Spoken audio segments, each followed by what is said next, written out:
BMS academy में आपका स्वागत है। सेशन में हम जानकारी लेंगे शेपिंग में दिए गए अगले ऑप्शन बाउंड्री के बारे में। बाउंड्री एक बहुत ही इंपॉर्टेंट ऑप्शन है जिसमें डिफरेंट टाइप की शेप्स क्रिएट हो सकती हैं बाउंड्री का इस्तेमाल करते हुए। आइए सबसे पहले इसके सिंपल एग्जांपल को देखते हैं। मैं यहाँ पे एक सर्कल और एक रेक्टेंगुलर के साथ एक शेप डिफाइन करना चाहता हूँ बाउंड्री में। तो मैं यहाँ पे सर्कल को बीच में यहाँ रख देता हूँ और इन दोनों को सिलेक्ट कर लेता हूँ। सिलेक्शन के लिए मैंने विंडो सिलेक्शन का प्रयोग किया है जिसमें दोनों ऑब्जेक्ट को सिलेक्ट कर लिया है। यहाँ पे आप प्लेस बिहाइंड सिलेक्टेड और लीव ओरिजिनल ऑब्जेक्ट को चेक या अनचेक कर सकते हैं अपनी रिक्वायरमेंट के अकॉर्डिंग। मैंने यहाँ इन दोनों को अनचेक कर दिया है और अप्लाई कर दिया है। आप देखेंगे आपके पास जो बाउंड्री में अवेलेबल है, जो शेप एग्जैक्टली बन रही थी दोनों को मिलाने से, उसकी एक बाउंड्री आपके पास अवेलेबल हो गई है।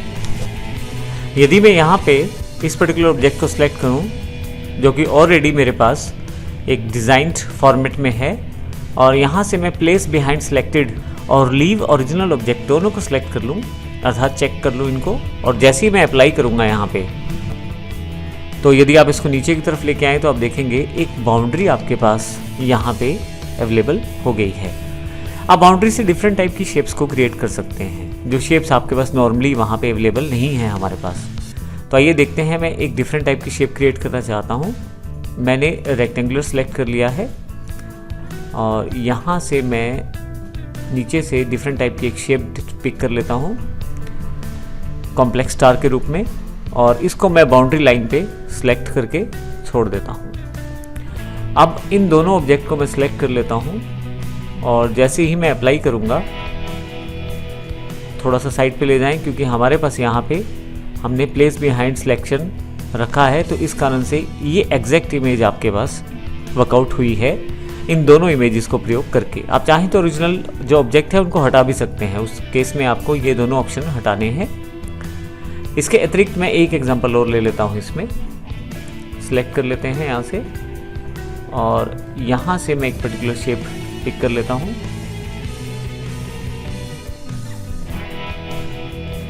इसी शेप को मैं कॉपी कर लेता हूँ बाकी दूसरी तरफ भी, और बाकी दोनों तरफ भी इसको मैं कॉपी कर लेता हूँ, यानी कि चारों तरफ इस इमेज को मैं कॉपी कर लेता हूँ।